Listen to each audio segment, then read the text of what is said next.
시청자 여러분 안녕하십니까. 지금부터 전학현의 안보 정론을 시작하겠습니다.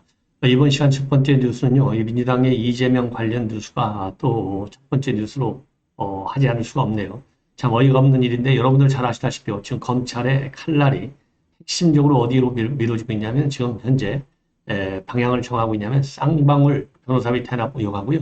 그다음에 성남 풋볼클럽 지금 의혹 사건, 이 두 사건에 검찰이 지금 집중적으로 수사를 하고 있습니다. 자, 그러다 보니까 이 쌍방울의 경우에는요, 오늘 또 쌍방울 계열사, 이 대표가 전격적으로 해외에서 적색 지금 수배령을 내렸지 않습니까? 그래서 인터폴과의 협조하에 국내로 긴급히 송환해서 지금 조사를 받고 있습니다. 그리고 이제 성남 풋볼 클럽과 관련해서는 두산 건설에 대한 압수수색이 지금 계속되고 있어요. 자, 이러다 보니까 지금 굉장히 지금 이재명 민주당 측에서는 강한 반발을 하고 있어요. 그러면서 결국은 이와 관련해 가지고요. 조금 전에 민주당 대변인이 입장을 내놨습니다. 바로 이 대변인은 누구냐면 이름이 말이죠. 임오경 대변인인데 이분은 핸드볼 국가대표 출신이고 지난 21대 총선 때 민주당에 영입이 돼가지고 광명갑에서 전략공천을 받은 사람이에요. 그러다가 지난 9월부터 대변인으로 지금 활동하고 있는데요. 자, 최근이죠. 그러니까 이 스포츠인 이 사람을 내세워서 지금 이 반발 입장을 내는 건 뭡니까? 이 스포츠계가 다 죽는다는 겁니다. 쉽게 얘기해서. 왜 그러냐면 이 국내 프로축구단의 경우에는 과반이 시도구민의 구단으로 즉 세금으로 운영이 되는데 이 세금 이 더 투입돼야 된다는 것이죠. 이 후원금 같은 게 없으면. 그래서 이거는 결국은 이 후원금을 못 받게 하는 거, 이 수사하는 것은 프로스포츠를 탄압하는 것이다. 이러한 논리를 얘기하고 있어요. 자, 그런데 좋다 이거예요. 지금 이제 후원금을 걷는 것 자체를 지금 검찰이 문제시한다거나 우리 국민들이 그거를 갖다가 이재명에게 비판하는 게 아니에요. 후원금을 걷었으면은 당당하게 후원금으로만 이 기업에서도 내고 후원금으로만 받아야 될 거 아니겠어요? 그런데 후원금을 받으면서 대가, 즉 특혜, 어마어마한 특혜를 줬기 때문에 이게 문제가 되는 거예요. 그러니까 이거 법에 뇌물죄라는 게 뭡니까? 돈을 주고받으면서 대가가 있을 때, 그 대가가 있을 때는 반드시 뇌물죄가 성립이 되는 거 아니겠습니까? 그래서 이 뇌물죄라고 하는 이걸로 인해서 성남 풋볼클럽이 지금 이제 조사를 받고 있지 않습니까? 후원금이. 자, 그런데 여기에 대해서 더군다나 말이죠. 성남시 의회에서 조사도 당시에 이 후원금, 성남 풋볼클럽의 후원금을 어떻게 누가 얼마만큼 썼는지 또 이 성과금은 어떻게 어떤 형식으로 어떤 기준으로 집행이 됐는지 이러한 자료를 내달라라고 주장을 하니까 일체 협조를 안 해줬어요. 그 협조를 안 해줬다는 건 뭐니까 투명하게 운영을 안 했다는 얘기잖아요. 투명하게 운영을 안 했다고 하는 것은 후원금이라는 게 돈이지 않습니까? 결국 이 돈이 오고 가면서 성남시장 입장에서 베풀 수 있는 성남시장이 가지고 있는 권한을 이 월권적으로 즉 불법적으로 활용해서 어마어마한 특혜를 줬다 이겁니다. 예를 들어서 성남 풋볼클럽과 관련해서 6개 기업이 후원을 했는데 지금 두산건설만 수사가 집중되고 있어요. 왜 그러냐? 두산건설의 경우에는 명백하게 이게 병원용지 3,000평짜리인데 말이죠. 이거를 상업용지로 바꿔줬어요. 그러다 보니까 상업용지로 바꾸다 보니까 이 입방미터당 가격이 말이죠. 그러니까 평당 분양가가 수십 배나 올라가 버린 거예요. 예, 이래서 어마어마한 수천억 원의 이익을 갖다가 누구한테 갖다 줬느냐? 두산건설한테 갖다 준 거예요. 이 두산건설에서 준 후원금 55억도 말이죠.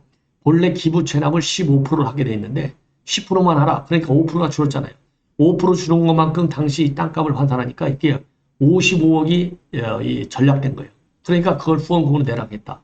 이게 그러니까 뇌물죄가 성립하지 않을 수 없는 거죠. 그래서 검찰에서 지금 수사를 하고 있는 거예요. 그냥 기업으로부터 대기업이든 뭐 중소기업이든 간에 기업으로부터 후원금만 받았다. 그래서 정말 이 프로축구단 운영하는 데 썼다. 그러면 누가 뭐라 그래요? 기업한테 고맙고 그렇게 또 기업들로부터 많은 후원금을 받아나게끔 잘 협조관계를 유지하고 있는 성남시장이 됐든 지방자치단체든 누구든 칭찬을 받을 일이죠. 그런데 이재명과 같이 불법 거래했기 때문에 문제가 되는 건데 이런 불법 거래의 불법성은 일체 감추고 이 구단의 프로스포츠를 죽이는 일이다. 이런 입장문을 내놨는데요. 이걸 보더라도 얼마나 참 뻔뻔하냐. 그러면서요. 예를 든 것이 뭘 예를 들었느냐. 우리 국민의힘 지방자치단체들을 예를 들었어요.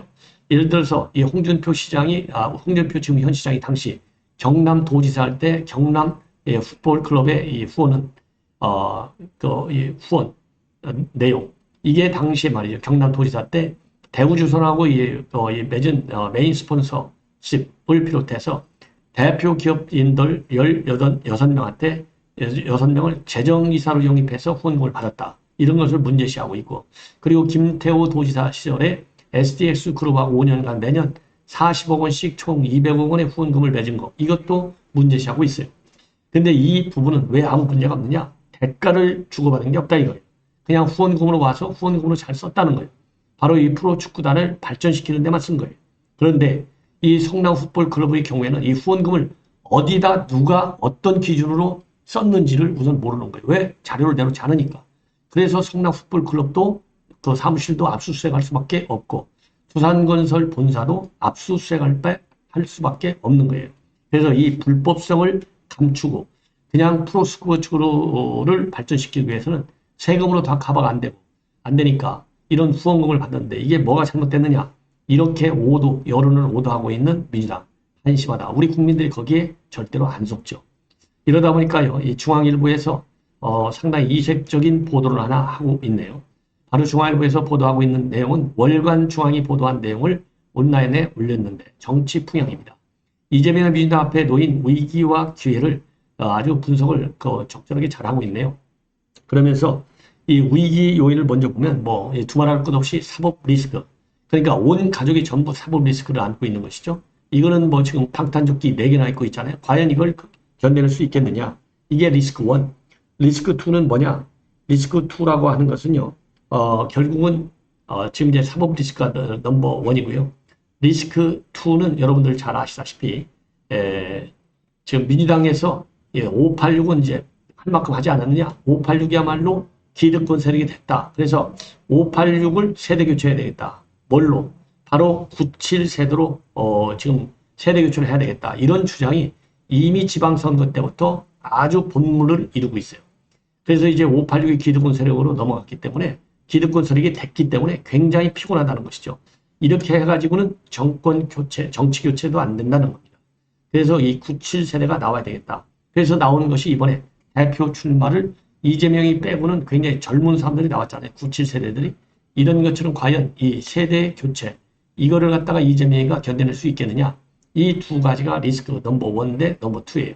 자, 그렇다고 한다면 이거 쉽지 않아 보입니다. 왜? 우선 사법 리스크는 이건 절대 쉽지 않다, 어렵다라고 하는 어떤 그 난이도의 문제가 아니라 가능하냐, 불가능하냐, 이 가능성의 세계라고 저는 봐요. 그래서 절대 되지 않는다.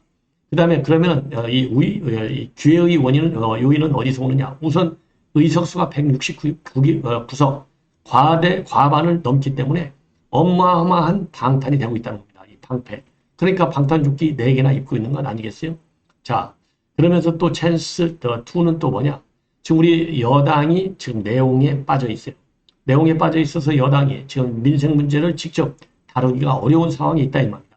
그러니까 이 부분에 있어서 지금 야당은 상당히 오히려 여당은 지금 내용에 휩싸이는 반면에 야당은 사법 리스크만 잘 대응하는데 지금 꽁꽁 단결을 하고 있어요. 이러다 보니까 오히려 민생을 주도할 수 있는 기회가 더 많이 있는 것 아니냐.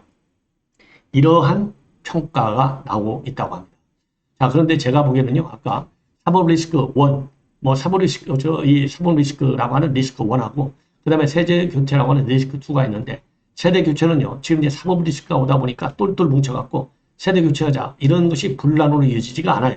그래서 이거는 사실상 리스크가 되지 않는다. 이렇게 판단이 되고, 그 다음에 오히려 전 찬스다. 이렇게 보는데, 이 찬스가 과연 제대로 올 것이냐. 왜? 찬스가 아무리 많아도요, 이 리스크인 사법 리스크 하나를 견뎌내기가 어렵다. 그런 점에서 이재명 대표의 길은 다시 밭길이다. 저는 그렇게 보여집니다. 자, 이번에는요, 지금 강제 북송 사건과 관련해서 이 검찰의 수사가 굉장히 급속도로 진행되고 있어서 지금 이 서훈 정의용에 대한 소환 조사가 초일기에 들어갔다라는 보도가 중앙일보 단독으로 나오고 있습니다. 이 방금 전에 보도된 내용인데요. 지금 장관급 인사로는 처음으로 김현철 전 통일부 장관이 소환이 됐어요. 그래서 첫 번째 제일 윗선에 대한 조사다. 물론 맨 윗선은 누가 보더라도 이거는 문재인 대통령이 다 보고받고 지시한 거 아니겠습니까? 문재인 대통령이 사실상의 최고고 윗선인데 현재 고발되어 있는 사람들 이름으로만 본다면 장관급 인사 중에서는 제일 윗선이다. 그래서 맨 먼저 소환 조사를 받았고 그러다 보니까요. 정의용과 소은만 남았다. 이런 보도가 나오고 있는데요. 이미 10여 명이 말이죠. 지금 고발되어 있어요. 그래서 최근 이 차관급 인사들이 소환 조사를 받았는데 김유근은 NSC 1차장은 어제 소환 조사를 받았고 오늘 오전에는 김준한 국정원 3차장이 소환 조사를 받았습니다. 그리고 지난 8월 달에는요. 서호 송일부 차관이 소환 조사를 받았어요.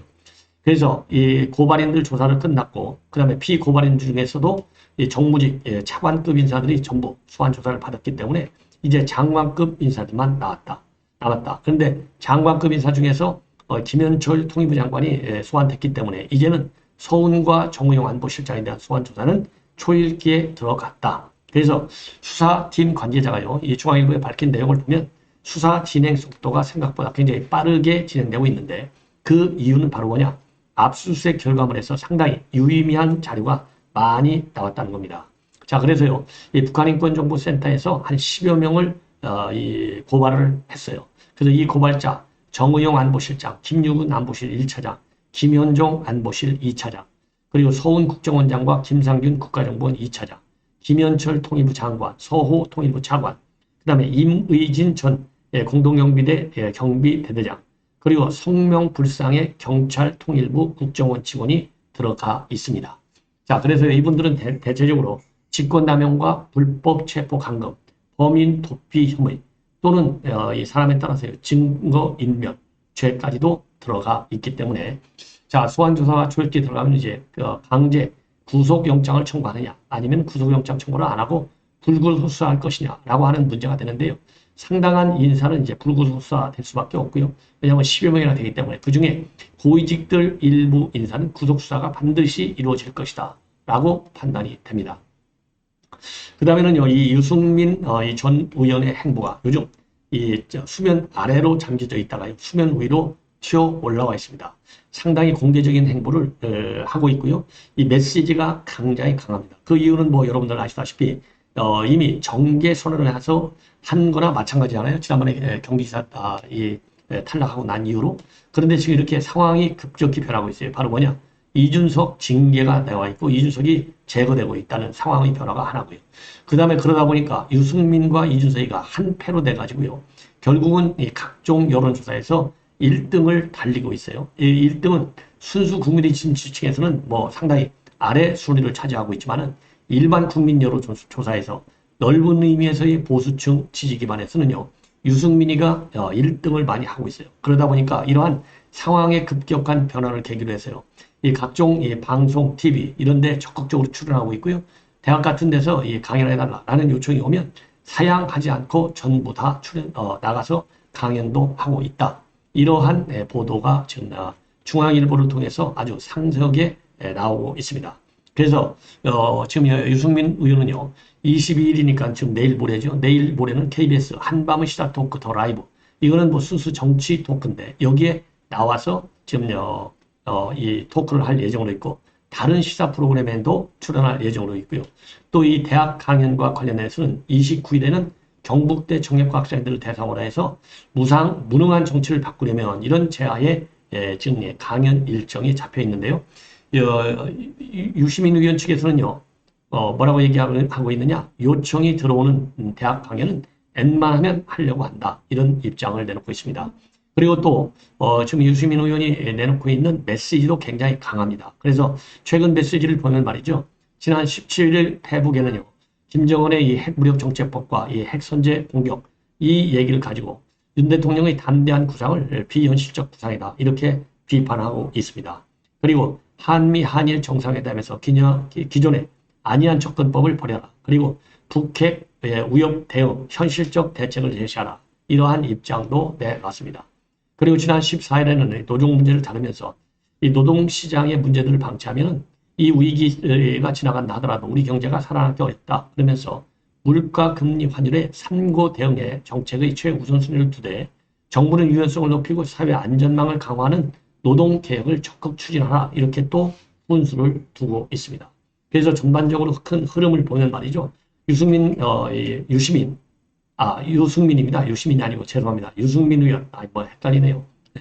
유승민 의원이 말이죠. 이렇게 적극적으로 정치 현안에 목소리를 낸 것은 지난달 초부터라고 합니다. 자, 지난달 초부터 어떤 일이 있었느냐? 바로 내부 총질 문자가 이제 언론에 공개되면서 이제 윤석열 대통령을 비판하고 또 비판하기 시작했고요. 그 다음에 펠로시 하원 의장과 관련해서도 이 접견을 왜 안 하느냐 이렇게 해서 비판한 바 있고요. 그리고 요즘 이제 비대위 전환을 결정한 직후인 지난달 7일에는 이 아바가 부른 치키티타라고 하는 그런 아주 유명한 노래를 영상을 갖다가 페북에 올렸어요. 이 얘기는 결국 이러한 이 아바 치키티타, 이 치키티타가 이제 이 스페니쉬인데요. 치코에서 나온 어린아이라는 말에서 나온 아주 애칭이죠. 이게 이준석 대표에 대한 응원의 메시지를 내놓기 위해서 치키티타 노래 영상을 페북에 올리기까지 했습니다. 그래서 이렇게까지 나오게 된 것은 제가 조금 전에도 말씀을 드린 대로 MBC라든가 SBS 여론조사 지지도를 보면은 한 20% 초반에 높은 지지를 받고 있고요. 그리고 국민의힘 지지층으로 분류되는 60대 층에만 딱 띄워놓고 봐도 또 1위를 최근에 하고 있어요. 자, 이런 걸로 인해서 이제 본인의 여론 지지가 상당하다 이렇게 해서 당 대표 출마에도 본인이 당선될 수 있다 이러한 착각과 환상에 빠진 것이 아닌가 하는 생각이 듭니다. 왜 그러냐? 제가 왜 착각과 환상이냐? 이렇게 볼 수밖에 없냐면요. 당 대표 선거는 당심이 70%고 민심이 30%입니다. 그렇기 때문에 당심이 2배가 넘어요. 그래서 일부 역선택에서 오는 이 높은 지도가 아니겠습니까? 그렇기 때문에 역선택은 많이 해봐야 30% 절반도 안 돼요. 그래서 당권에 도전하기는 지지 기반이 굉장히 취약하다 이렇게 볼 수밖에 없는 것 같습니다. 자, 그래서 이제 유승민 의원의 이런 활동이 눈에 또 띄고요.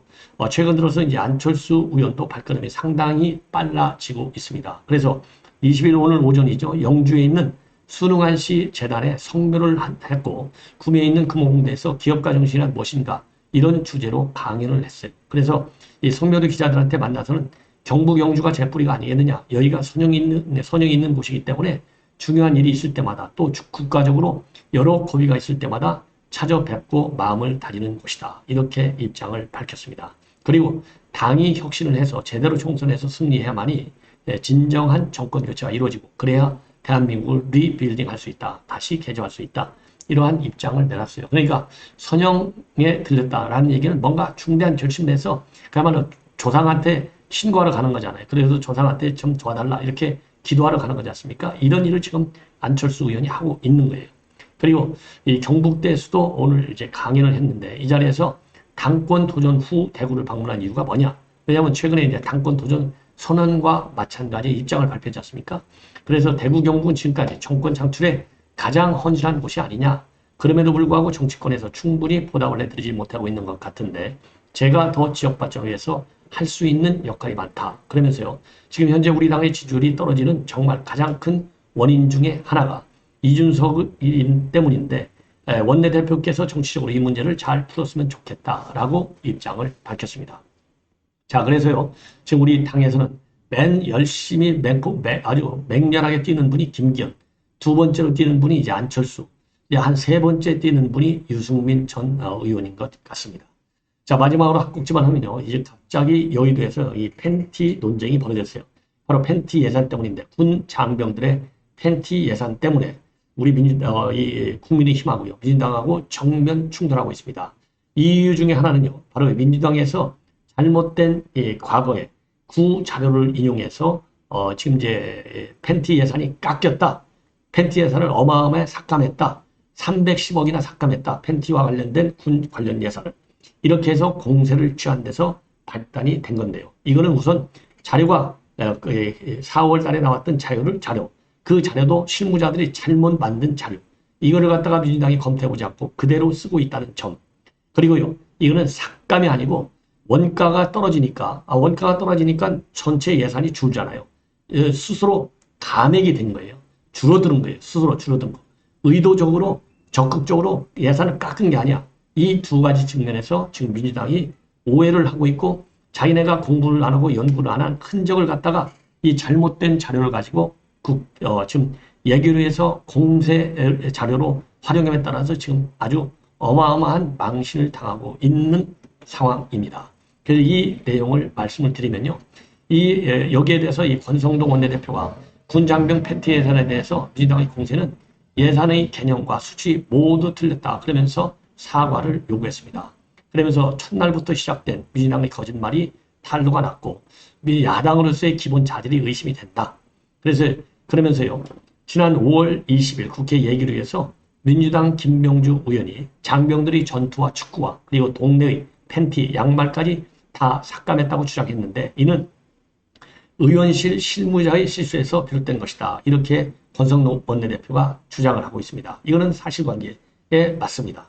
이렇게 잘못된 자료를 민주당 서영교 의원과 이재명 대표가 또다시 인용하면서 여론을 선동하고 있는데 민주당은 4개월 동안 자신의 오류를 인지하지도 못했고 이것은 단순한 실무자의 실수가 아니라 민주당 전체가 기본적 자료 독해 능력이 없다는 즉 평균 미달 집단이라는 자백이다. 아주 권성동 의원의 지적은 아주 옳은 지적입니다. 그러면서요. 동시에 잘못된 분석을 4개월이나 방치하고 재활용했다는 것 자체가 군 장병에 대한 무관심이다. 그래놓고 이재명이는 청춘을 희생해서 군대에 가 있는 그 기간 동안에 옷도 신발도 제대로 못 신게 했다면서 정쟁을 유발했다. 그래서 이러한 민주당은 양심의 결핍이냐 아니면 지성의 부족이냐 한번 대답을 해봐라. 이렇게 직격을 가하고 여기에 대해서 양심과 지성이 모두 없어진 민주당 자기의 잘못에 대해서 조속히 사과하라. 이러한 입장문을 내놨습니다. 그러면 민주당에서는요. 어떻게 이거를 갖다가 공격해 왔느냐. 공격해 왔느냐. 이렇게 공격을 했어요. 이재명의 최고위원회에서요. 소영교 의원이 한 주장을 그대로 받아가지고 조금 전에 말씀드린 대로 윤석열 정부가 군 장병 전투 예산 310억 원, 축구화 21억 원, 내복 95억 원, 팬티 5억 원, 양말 4억 원을 삭감했는데 우리 아이들이 청춘을 희생해 군대에 가 있는 동안에 옷도 신발도 제대로 못 신게 삭감을 했다. 이렇게 주장을 하고 사실 팬티 5억 원 이런 것 삭감할 필요 없이 간단한 해결 방법이 있는데 뭐냐? 초부자 감세만 안 해도 13조 원이 넘게 예산에 여유가 생긴다 이거죠. 그러면 이런 거 깎을 필요도 없다는 거예요. 깎은 게 아니고 단가가 떨어진 건데 이렇게 잘못 얘기하고 있는 거예요. 그래서 국방부가 입장문을 내가지고요. 2023년도 장병 피공 예산 정부안 관련 전투화가 310억 원, 축구화가 21억 원, 동네이가 95억 원, 팬티 5억 원, 양말 4억 원을 삭감했다는 이 민주당의 주장은 전혀 사실이 아니다. 품목별 단가 하락에 따라서 예산이 감액 편성된 것이다. 해당 품목은 장병들에게 기준 수량만큼 정상적으로 보급이 된다. 이렇게 해명문을 내놨습니다. 그리고요. 양금희 원내 대표도 말이죠. 뭐라고 반박을 했냐면요. 팬티 대복 전투화 등 품목별 단가가 하락하기 때문에 종래 330억 원에서 310억 원으로 약 20억 원이 감액된 건데 이것을 갖다가 마치 310억 원이 삭감된다고서 이 허위사실을 유포하는 거. 이거는 그야말로 이 국회의원 그리고 이 당 대표가 감액과 삭감을 구분하지 못하는 것은 물론이고 기본적인 수치조차도 이 틀린 빈축을 살만한 것이다. 이렇게 비판을 하고요. 이제는 더 이상 거짓 선동을 하지 말라. 그리고 차라리 이재명은요. 이 팬티 업체인 쌍방울 간의 유착 의혹 이거나 소상하게 설명해 봐라. 이렇게 직격탄을 날리고 있습니다. 자, 민주당 다 그런 건 아니겠지만은요. 이렇게 왜곡된 가짜 뉴스를 만들어서 선동하는 데는 1등인 이 의원들이 많아요. 이게 민주당의 현 지적 수준이다. 이렇게 제가 비판하고 싶습니다. 시청자 여러분 이것으로 본 방송을 마치겠습니다. 여러분들의 많은 구독과 좋아요를 부탁드립니다. 대단히 감사합니다.